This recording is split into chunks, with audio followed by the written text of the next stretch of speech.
Hello, hello. So I am popping on for some Q&As, some questions that have been asked consistently, and I gathered them, or more so, my team gathered them, and I wanted to answer them here. Okay, I just realized my book is in here. That was not a plug to myself, I swear. It's just my son's been chewing on it, actually, you can tell. It's his little plaything when he's watching us work. Okay, so anyways, I want to jump on and answer some questions because I've been getting a lot of them about, and I've got them written here, on manifesting / raising vibration and kind of all of that that comes with it. And at the same time, my phone is not charging. So let me see if this computer,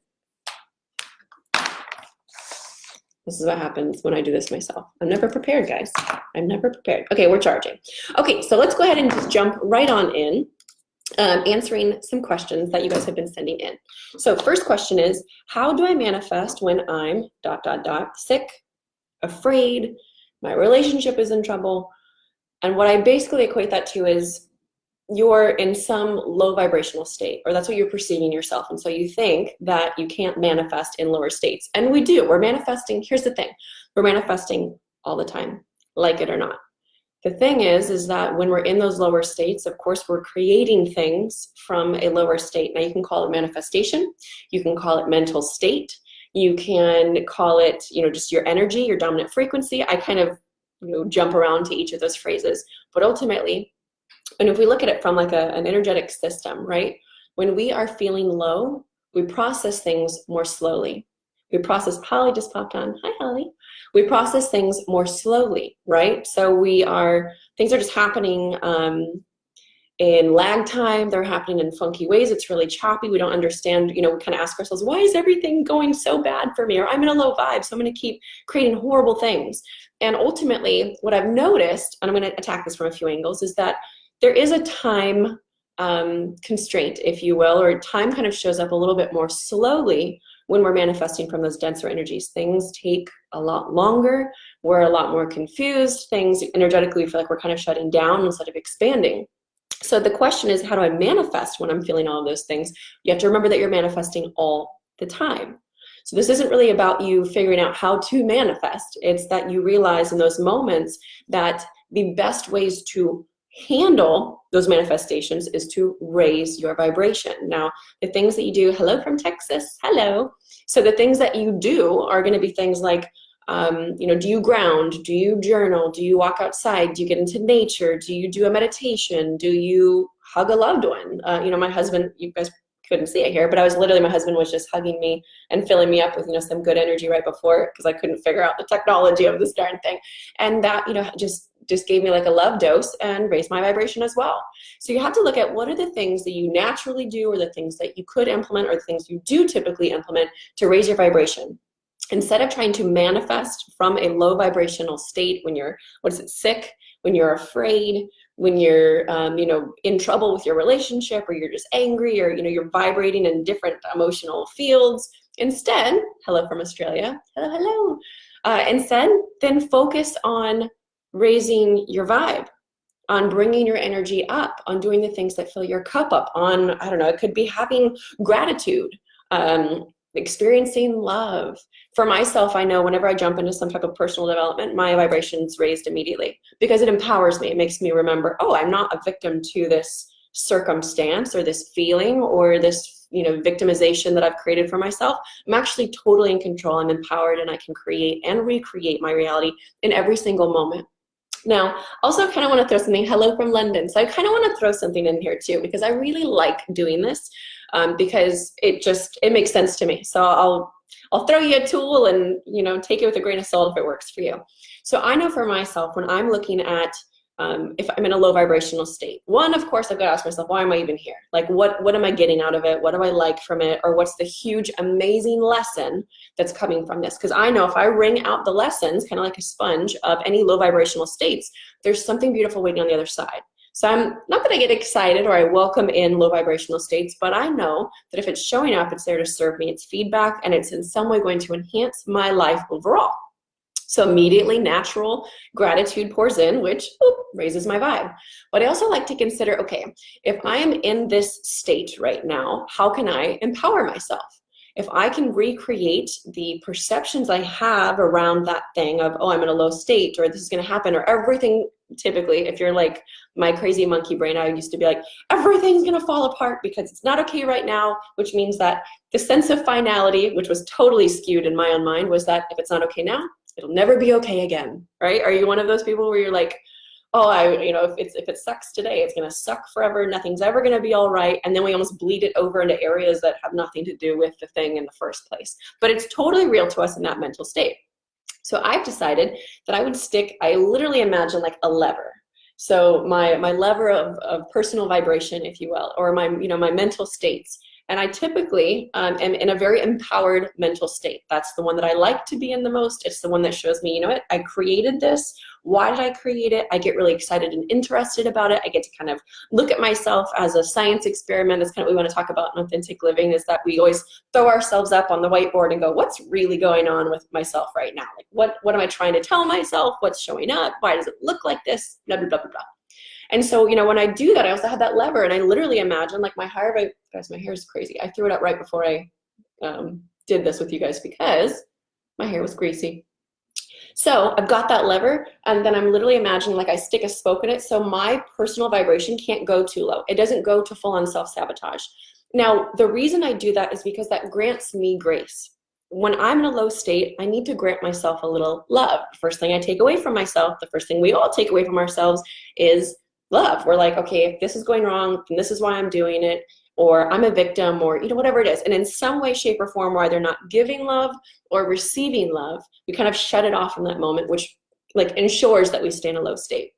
So I want to remind myself, even though I'm in this state right now, one, I can get out of it almost immediately. Right away, I can shift. And two, if I can pour in a little bit of love, then I can kind of give myself grace to where I know this isn't going to bleed over into area of my life. And the sense of finality is not actually true or real or, honest, if you will.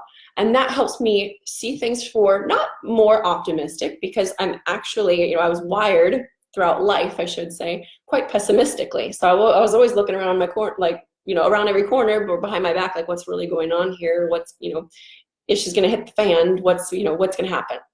And so instead of seeing things negatively in a way that's untrue, or more positively in a way that's untrue, I like to see things as they truly are. Okay, that's the first question. Next question. Oh, my cousin just came on. Could you mention top 5 things that you use to raise your vibration? I want to post, I have a full list of them. Maybe I'll post them in the comments below. But the top 5 things off the top of my head, and that's just for me, journaling. Now, I like to be proactive. When I'm talking about raising my vibration, the biggest thing, and Holly and I actually did a Q&A on this quite some time ago, and a full-on program, which, sorry guys, it closed. But when we looked at that, it was this idea of I need to be proactive versus reactive. When I look at raising my vibration, well, I kind of don't want to have to raise it in the first place, right? I want it to just stay there as consistent as possible, but then also, continue its elevation process, but in an upward manner instead of like oop, got to raise it. Well, I'm going down, oop, got to raise it. Like, I don't want a roller coaster energetic life, right? And so for myself, journaling is one of the ways that I stay really proactive. It helps me kind of throw all my thoughts. This is the first thing I do in the morning. If I could pick up the computer right now, I'd take you into my bedroom and show you. So in my bedroom, we have this cell regenerating mat, and I lay on it.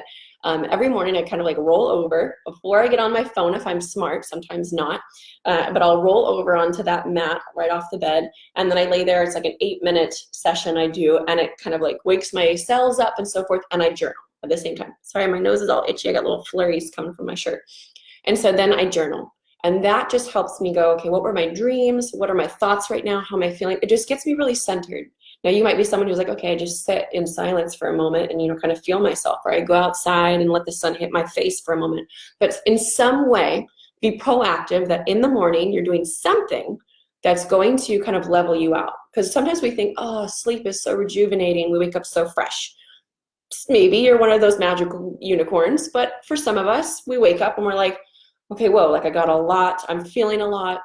If you're an empath, then you're probably feeling your partner if you sleep next to someone, or just, all of your energy is really, your energetic field literally is very open when you're sleeping. And so I tend to absorb a lot. I wake up like, okay, who was thinking of me last night? Or, what am I attached to, or what's going on, circulating in my own thoughts and so forth. So I like to clear in the morning. So I want to make sure that I'm proactive about my clearing right off the bat. I don't want to pop open my phone or check into emails or, stress myself out or invite any energy in until I choose my sense of empowerment, till I choose to let the energy in and know and be equipped with how to handle it. So kind of that proactive thing. So the journaling, I love getting outside. I'm really blessed to live right on the ocean. And so I'll go outside and just watch the waves, or, look for little dolphins. If I have my glasses on, then I can actually see out there. Exercise is a huge one. I don't do it as often as I should, but if I move my body, like viciously move my body to where I'm, actually getting some cardio, it does wonders for my energy. Eating right, eating clean, getting enough water, those basic things. I know if my faculties are operating properly, then I'm in a better state. It's just kind of a natural default. And then living consciously. For those of you, I know I'm on my main page, and so sorry guys, I don't pop on here enough. I'm gonna try and get better with that. We're so busy in all of our groups. But I know for myself, I call it living consciously. It's something that we put in the Authentic Creation. It's a 30-day manifestation program. And one of the first lessons in that week, that first week, I should say, it's a lesson a day, but in that first week is living consciously. Living consciously is so freaking important to raising your vibration. I know I'm kind of going all over the place with your guys' questions, by the way. But it's so important because it's literally like again, proactive, right? But I'm aware of how I feel. Just like I said, when I wake up in the morning, I'm like, okay, I feel really off. I feel funky. I'm thinking about, weird thoughts, or I'm feeling freaking amazing. And I want to know why. Instead of it just being like, well, flying by the seat of my pants, whether that's a good thing or a bad thing, I get interested in staying really conscious in the moment, whether I'm feeling an energy that kind of swoops in and it's not so great, or it's amazing, or it feels this way or that way. Well, I want to understand it. I want to know it. I want to bring awareness to it so that if I need to process it, so that it can just literally come wave in, wave out, that's awesome. Or if it needs to be like, whoa, okay, I've got to sit here and figure out what the heck is going on. Let me make sure that I, jot this down if I'm at work so that I can, handle this later or whatever. I'm as conscious as I possibly can. So living consciously is huge in raising your vibration, because then you're actually seeing what triggers you, what you respond to, what stimuli makes you feel certain ways, and then you can start rewiring the way that you react to those certain experiences or people or thoughts that show up, from yourself. And that's huge in being able to change your personal vibration, which of course equates to your ability to manifest quickly. Okay. I don't know if I answer all of your guys' questions as I go through here, but as I see them pop up, I'm like, oh, hi. Hi, Lynn. Hi. Oh my gosh. Okay. Hello, everybody. All right. Next question. We're only on question 2 here. How do I raise my vibration when I'm depressed, feeling lost with no purpose? So I kind of feel like that's the same question, in there. And again, I say this so lovingly, and this is, of course, another lesson that I love teaching. It's called perceived rewards. And I truly believe this in all of my studies in psychology and clinically, and then also just studying manifestation and energy and just the crazy ways that my mind had worked for so long, was that I didn't do anything, as painful as it was. There was not many things that I did in my life truly because I was a victim, or, wow, he cheats on me, he's such a bad person. The reality was I wanted those things. Somewhere in my weird mind, somewhere buried in my subconscious, I really perceived that that's what I either deserved, or that's what I truly wanted, or that's what was the safest thing, or that's what was available to me. It's not, and that's why, again, I go kind of default to that empowerment thing. It wasn't that life was happening to me, or that I was truly a victim. There was some perceived reward for staying small, for not shining my light, for not putting myself out there, fear of rejection, all of that stuff that would show up, but I would call it something else. So I urge you guys, when you look at that, like when you're lost with no purpose or whatever thing is showing up, just try to assume some responsibility for it. Now, of course, if you're in an abusive relationship and all that, like I'm not blanket statementing this at all. You guys know, intuitively where this actually applies. But there's so many spaces in our lives we can say, I need to assume responsibility for this. Even if someone outside of me did something really, poop, and that sucks, whatever, I'm still going to assume responsibility for my reaction to it, for the way that I handle it, for the way I show up in the world, the way I show up in the situation, whatever, because ultimately we're the only ones who can change our lives. We have lots of people that come in to hinder or help in that process, but it's really up to us. right? So, okay. Next question. How come when things are really good, it doesn't last? So this goes into, I'm answering it the way that I feel like I want to answer it in this moment. I have a million different answers for every question. You guys know me how I am. I can kind of like fluctuate between a million different things because we're all different, but I'll blanket statement it. So, sorry, I have to read it again. How come when things are really good, it doesn't last? So that for me, that goes into like the self-sabotage. There's usually something, I know if something's really awesome and then it kind of like slams back down for me, or if I've created something really cool and then it, either I've been expecting the ball to drop, or I'm like, whoa, like why did that happen in such a poor way? There's something I have to choose. This is a choice, total choice, y'all, but it's a better choice than most. I choose to see how it's working for me.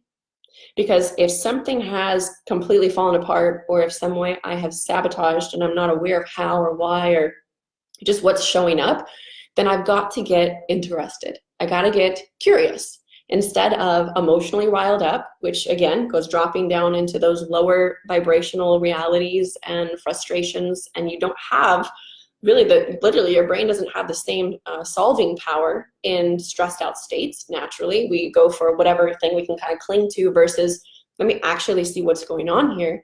But I want to look at it like that. So if I have this awesome experience and then it slams back down, or I'm not feeling the same, or it's just an emotional state and then I drop, well, I do need to figure out why. And I have to kind of pull that apart. It might be what triggered me to, start kind of dipping in my energy.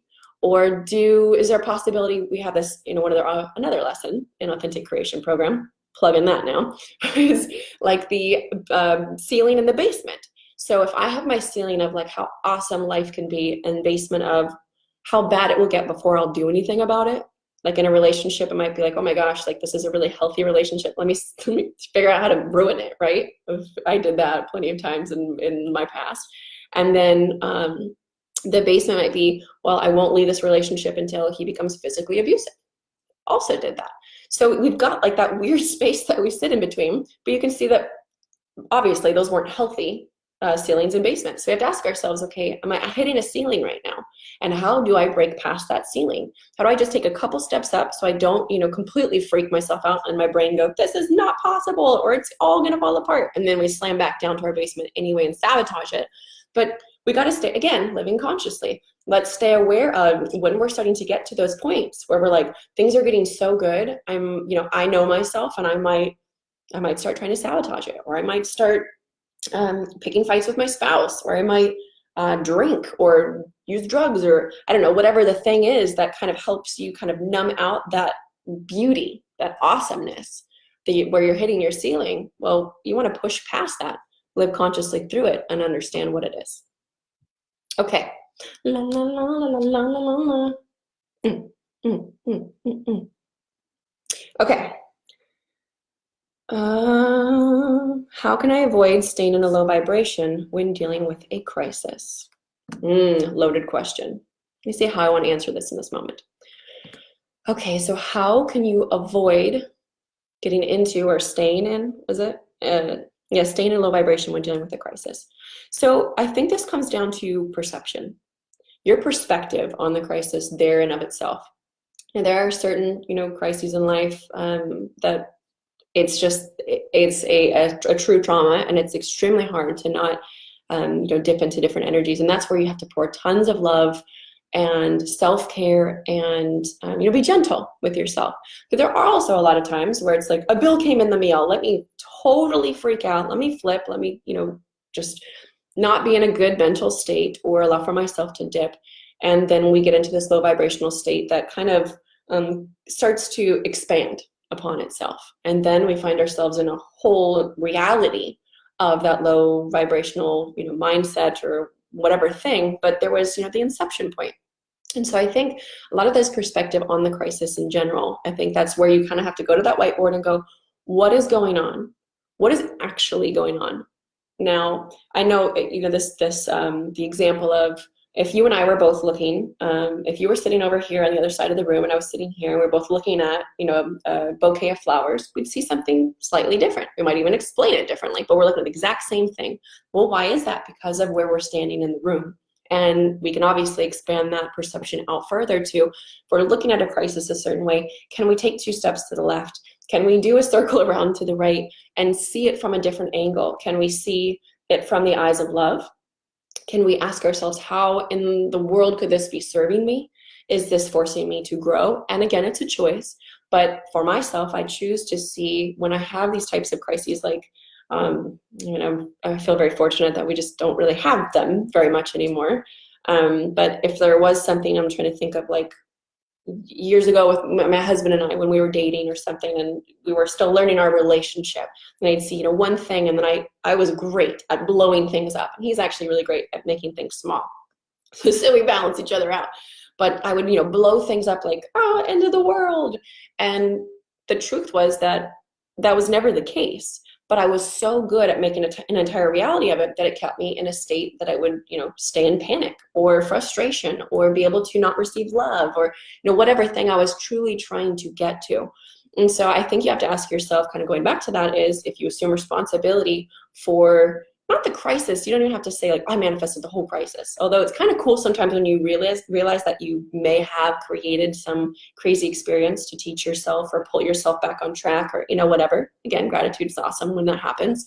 But just ultimately of understanding, how do I change my perspective around this? And how can I turn and transmute this heavy thing into something that's lighter? And typically by shifting our perspective and trying to see the beauty in it, or understand the lessons, or move through them and deal with the hard feelings that typically come up with those types of things, there's something golden waiting on the other side. That's almost always the case. And I'm saying almost always just in case you're like, no way. But ultimately for myself and my life, and I've had plenty of, crises and trauma and all that jazz, it's been nothing but beautiful things that come out of the other side of it. Okay. Dun, dun, dun, dun, dun, dun, dun. Next question. How can someone raise their vibration so quickly when they have years of past patterns that keep them negative? The way I want to answer this today, how can someone raise their vibration so quickly when they have years of past patterns that keep them negative? I have this saying that you are not time away from what you want. You are a vibration away from what you want. Can you not change your mental state like that? You certainly can, going negatively, right? So if we can do it one way, then we can flip-flop it and do it another, right? Now, of course, if you want to go into kind of the physiology of it, like, well, 72,000 receptors at the base of my brain just shot out cortisol. And so it might take a moment for your body to, chemically kind of shift back. But ultimately, our bodies, our chemicals that we release, our brains can rewire and so forth. But I think a lot of it, truly, our mental state can change very quickly. Again, living consciously, bringing awareness into it. And it happens faster and faster. It's just like when a negative trigger occurs. Something happens that triggers you, and there's almost like you can't even see the amount of time and the meaning that you place on it, and then your reactionary method that you choose. And then, it kind of stems out to the whole reality. Well, that trigger moment can be changed to a positive trigger. And it can happen almost instantaneously. And it kind of happens all of a sudden. You're like, wow, I didn't realize that thing would have triggered me in the past, but I just handled it so differently. And it didn't even change my state moving forward.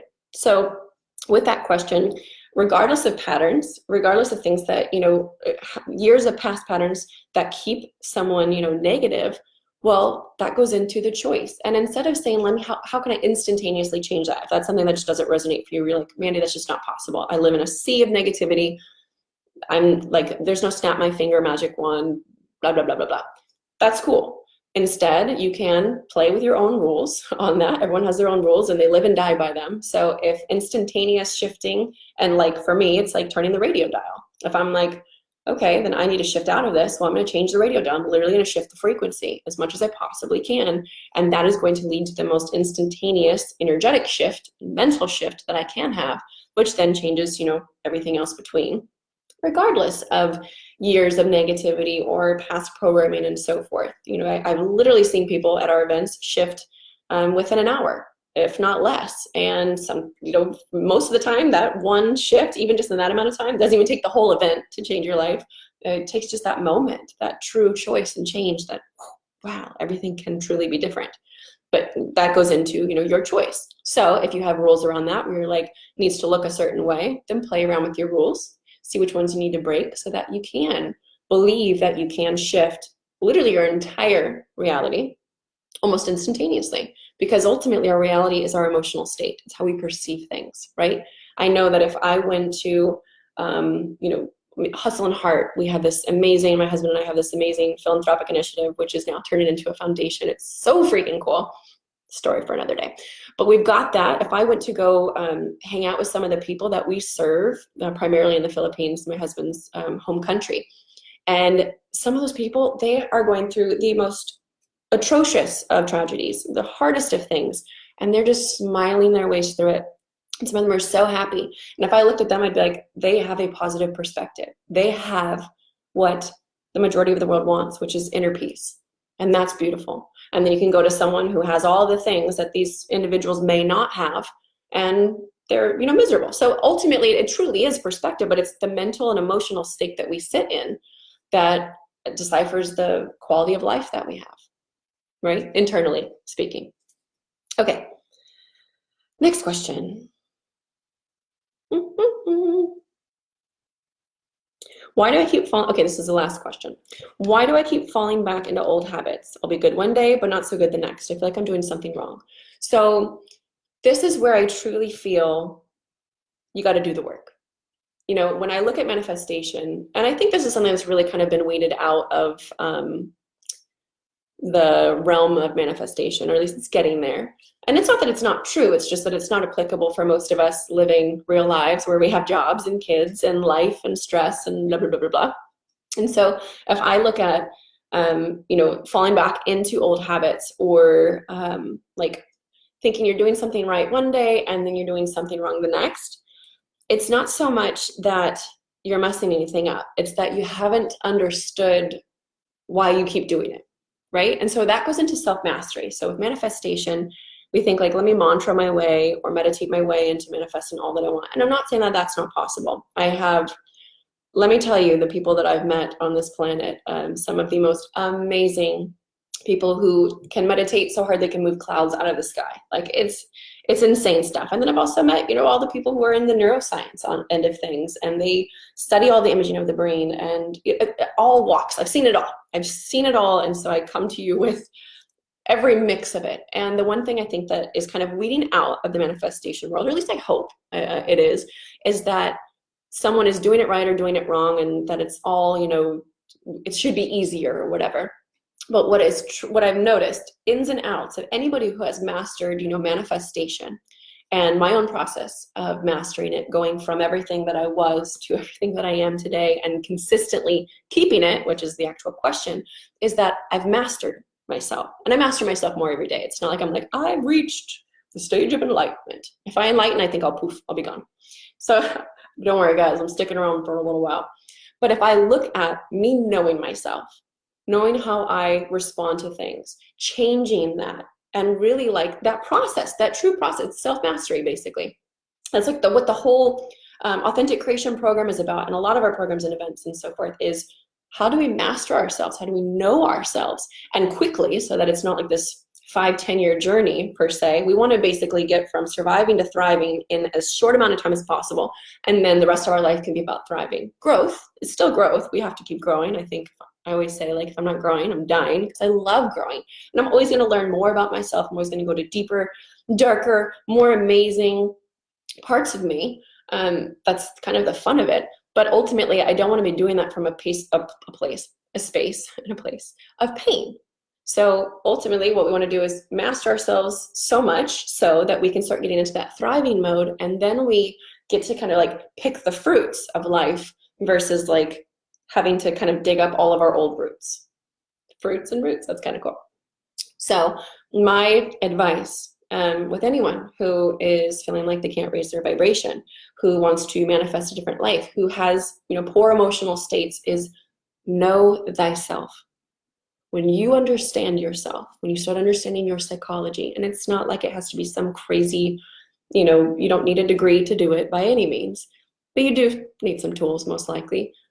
But you knowing the psychology of yourself, knowing how you react and interact with your environment, with the people around you, with yourself, with your own thoughts, with your patterns and programming from childhood, from everything that's happened to you up until literally today. You are this like information box and a collector of data that you are most likely not fully conscious of for the most part. And I'm not saying that it's easy, but it is 100% worth it to dig into yourself, to find, you know, what I call the authentic self. It's truly that. Like when I met who I truly was, I was like, oh my gosh, I'm awesome. I'm actually a really cool person. I thought that I was all of these heavy things and disempowering things or yucky things, and I'm not. I may have made some poor choices for myself and hurt myself along in that process, but like my true self is wicked cool. She's amazing. I want her out as much as possible. And I also have to love all the other things that showed up because of life and programming and all that stuff. And so when I say know thyself, you have to know your programmed self, you know, that's kind of just been created through life and traumas and experiences and the good and the bad and the ugly. And then also knowing who you are, who you came to this planet as, and what you're supposed to be doing for yourself, for your community, for the world. And that might change and fluctuate and shift and shake. And then, you know what, today, whoever needs to hear this, it's probably that you just need to work on mastering yourself. That is the greatest gift that you can give to the world, is you elevating your personal frequency to a higher and higher state, because it's felt. It may not be seen right away because the 3D world has a little bit of lag time, but it is deeply felt. And when you understand what has kept you small, has not allowed for you to shine your light, has kept you fearful, has kept you in poor relationships with friends, family, you know, intimate, whatever. When you start figuring out all those whys, and not from a let me blame my parents why, that's not it at all. It is let me understand myself, assume responsibility for it, and do it. You know, in authentic living, we do it with a heck of a lot of love, because it's not easy going into certain things, you know, parts of ourselves, and having to look in the mirror sometimes. But we do it with so much love and so much compassion. So, you know, if you can do that self-discovery process with love and compassion of self, and be surrounded by that as well whenever you're just can't muster it up yourself, you are in for a wild, beautiful, and amazing experience. And I always say this too. It's not about, because again, we kind of want what I was saying earlier with like this idea of finality. Yes, we have a sense of finality where, well, if it's bad now, it'll be bad forever. But we don't really think of that when it's good, right? We're like, when's the ball going to drop? But there's also this idea of, you know, if I can understand myself, then I continue to empower and raise my ceiling time and time again to where, and I can say this from my own experience and the thousands of amazing clients I have, that when you look at where you were, your basement, all of a sudden you're like, dang, my basement now is like far exceeding my old ceiling. Like I've literally moved multiple floors up. Life has gotten so much better. And it's not that you need it to be like 100% better in a day, although it can be, absolutely. But, you know, again, at least for me, I always kind of put myself into completely unobtainable goals or unrealistic expectations of myself and my growth. And then it was a great way for me to not ever truly grow, because then I'd be like, I'm in constant shame, or I'm in constant, you know, self-defeat. But when I realized I was doing that, of course, then we change it. We know ourselves. Then I knew that I had that pattern. I was able to celebrate the 1% growth every day. And it was okay if some days I did a little bit of an energetic cha-cha, take a few steps back, a few steps forward, because when I would look back every month, every 6 months, every year, truly every day, if I look back on the day before, I knew that I had chosen to understand myself more, to equip myself with more tools. And I was actually in a better and better place. Even if in that moment I couldn't see it, because I had that sense of finality, or I just, you know, was defaulting into disbelief of self, or, you know, whatever the things that we all go through. When I'd look back, I'd be like, oh my gosh, I accomplished so much. I'm completely different. I've done all these awesome things, or I feel all of these new emotions, or, sorry, I'm burping. Now I only experience anger twice a day instead of 10 times a day. And that 1% still equates at the end of a year, or you could say, you know, 100 days, it compounds. You will always be consistently getting better to the 1,000th upteen infinity %, basically, over time, right? Okay, so that is it. That's all I had to say. Rob, I love you. I'm sorry, I'm just seeing everyone's comments here. Rob. Okay, well, everybody, that's all I have to say. I think that's all the questions. That's all the ones I have here. I'm going to go on, I think, in the next couple days to a week. The other one, I've got a bunch of questions here on building belief. I don't really know. I haven't read the questions yet, so I don't really know what that means. But questions like, even with meditation, exercise, negative thoughts, beliefs persist, how can I permanently release the limiting beliefs that get in the way of creating the life I desire? Okay, I'll answer that next time. How do I look past all the negative things in my life and see positive possibilities? Believe that I can even make it happen. How do I know I'm really making the changes I hope to make and I'm not just psyching myself up temporarily? Okay, these are really good questions. So make sure that you stay tuned to the page. Invite other people to see it as well. And I'll try to make a post letting you guys know when I'm gonna go live so you guys can check it live. It was impromptu here. But okay, that is it for today. And in case no one has told you today, I love you.